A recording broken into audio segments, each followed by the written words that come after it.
Hello Anita Fevang, this is a video for you and Benjamin.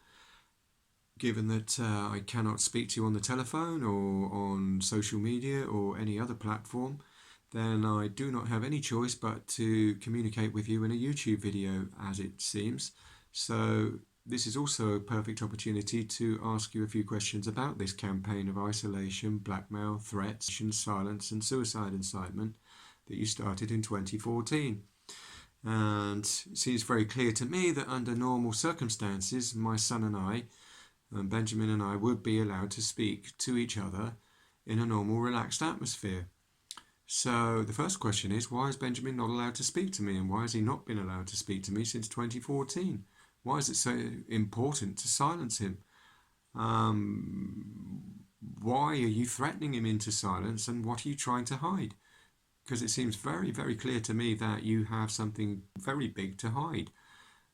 I mean, very clearly, such a campaign of isolation and silence wouldn't be necessary if you weren't trying to hide something. And whatever it is seems to be very, well, extremely serious, given the level and intensity of this campaign of blackmail and terrorism that you've been instigating since 2014. And before we discuss what it is exactly that you are trying to hide, why should Benjamin be paying the price? And why should I be paying the price for that matter? Why should Benjamin have his father removed, given that he didn't even have a grandpa either? Your father died many years ago before Benjamin was born.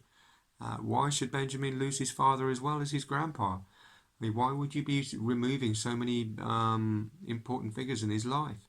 Or working so hard to remove his father, myself, from his life? I mean, what has Benjamin done to you in order to justify this kind of removal of such an important figure in his life? I mean, why should you want to destroy your son's life? I mean, what kind of threats, blackmail, bribery are you using to silence him? I mean, this is the other question that I would like answering. I mean, given that clearly Benjamin and I would be talking under normal circumstances, then clearly he is being threatened. There is either the blackmail or bribery, or I mean, is it just one person threatening him, or is it several? And what kind of threats are they? Are they threats of violence? Are they threats of destroying things in his life?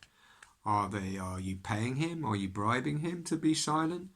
And as I say, how many people are threatening him? Is it just you, or is it your stepfather Ronnie as well? Is he threatening him?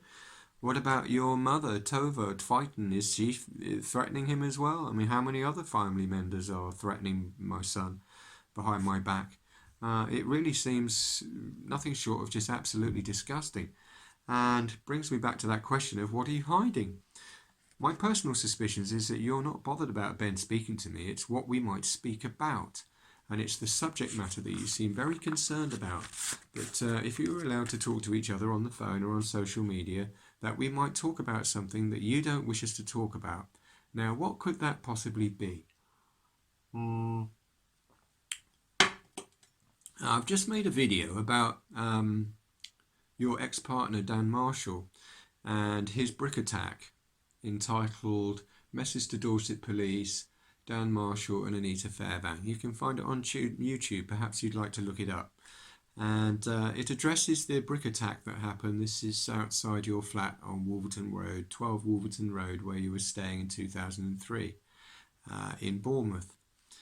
When I went to see my son, just knocked on your front door and asked Dan Marshall, that was your boyfriend at the time who answered the door, if I could see my son for a few minutes. And his response was just to pick up a brick by the front door and try and split my head open with it. And rather coincidentally, a few days later, I found myself in the Crown Court answering questions. This is two very strange charges that you had trumped up about my grabbing your wrist during some altercation. This is some years before. So all of a sudden I'm standing accused of all these ridiculously silly, trivial charges that quite clearly seem to me as a clear distraction for the judge and for the courtroom away from the real crime that had been committed, which was this brutal brick murder attempt only a few days earlier outside your front door. And the fact that you were trying to cover it up on your boyfriend's behalf looks extremely suspicious, Anita. As I say, with these silly, trumped up, trivial charges that were quite clearly there just to try and prosecute me for someone else's offence and distract everyone from the real crime that had been committed. And it does reveal a organised and sophisticated campaign of terror, extreme terrorism, that was being instigated against me by you and your boyfriend at the time, Dan Marshall, to terrorise, threaten and intimidate me. And given that I was struggling with cancer and quite a bad head injury at the time, I think that really that is extremely cowardly, and it was not unjustified and unnecessary, completely over and above anything that was needed. As I say, and this translated into this brick murder attempt, lying to police to try and cover it up, committing perjury in Bournemouth Crown Family Court in order to try and cover up what your boyfriend had done, and terrorise me until your son had a tragic accident. And I think it's no coincidence, Anita, that your son did have a terrible accident so soon after this court case in 2003, and your perjury committed in this court case and the campaign of terror that was being instigated at the time. In other words, to say that if you want to instigate a campaign of extreme terrorism upon somebody with a bad head injury, struggling with cancer, trying to look after a 3-year-old, you are going to cause a very serious accident to your son. Well, it's pretty inevitable, I think, and you made a very significant, I'm not saying it's entirely your fault, but you made an extremely large contribution to that, a very significant contribution, which, I mean, I have to take some of the blame, I mean, I admit that, but one thing I notice here is I'm able to tell the truth and admit what I've done wrong, but you are not. You just operate campaigns of terrorism and outright, just blackmail and threats, which is not the way to, it's not what I call honest and not what I call brave or courageous either. Now, as I say, this campaign of extreme terror you were clearly organising against me as part of your measures to try and manipulate me has also resulted in some quite serious mutilations to myself since 2003, and this is, I believe, a mild facial distortion where I've suffered, the head injury and the cancer that I was battling, and also lost over half of my teeth.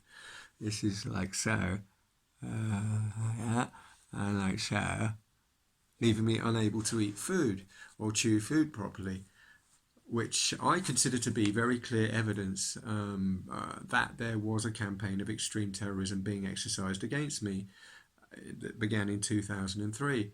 And this evidence is now starting to mount up to quite an extraordinary level, in that this GBH caused to a minor and the horrific accident that happened so soon after this court case and the mutilations to myself, I think are very clearly pointing to a disgusting campaign of terror against me, which has unfortunately, as I say, backfired and resulted in this awful accident to your son and bad, terrible mutilations to me, which I believe are evidence of the crimes that you've been committing, and evidence that you've not been telling the truth, evidence that you lied in Bournemouth Crown Family Court, evidence of this campaign of terror, and evidence that you're trying to cover up this brick murder attempt.